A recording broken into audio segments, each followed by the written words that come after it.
The Eggners Ferry Bridge has been in the news for a couple of weeks since part of it collapsed when struck by the Delta Mariner.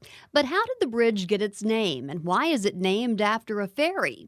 In the first of two segments, Bill Hughes brings us some historical perspective. Dean Eggner lives in Covington, Georgia, but is originally from western Kentucky. His great-great-granduncle was Milton Eggner, and he operated the ferry from 1840 to 1878. The first ferry, I believe, was operated with oars, and then later was operated by a blind mule walking in a circle on the boat's deck, and then he hitched it to a sweep pole, which supplied the power to the boat. And then later he upgraded it to a steam engine. Dean Eggner says that Milton was quite the businessman, establishing a grist mill on the ferry itself with a tavern and store near the ferry landing. He also operated a stagecoach and freight line between Hopkinsville through Murray and Columbus, Kentucky. You got to realize 1840 was kind of at the beginning of, I guess, all the western expansion coming in. So I'm sure that he saw an opportunity utilizing the ferry and the mail route and the grocery store there.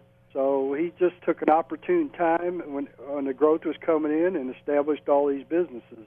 In part two of this story, we'll share which side Milton Eggner supported during the war between the states. The Eggners Ferry Bridge was named for Milton Eggner, who started the ferry service and several other businesses along the banks of the Tennessee River between 1840 and 1878.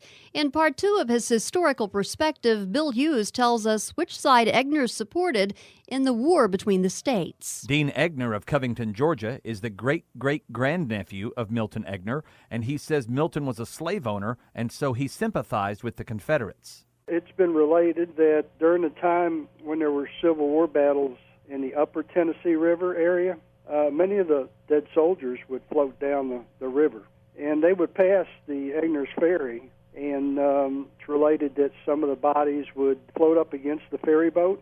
Milton, I guess, those wearing uniforms were cursed by him and pushed around the boat and let drifted on, but those that were wearing Confederate uniforms were taken from the water and buried in a nearby field, or he would try to find the families that the soldiers belonged to if they had identification. Milton sold the land and the ferry to his son and daughter in 1878, and Dean doesn't know much about the ferry after that.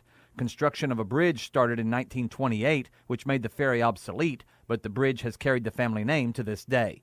It remains to be seen if the new bridge proposed for the area will keep the old Swiss name or if the historic reference will fade into history.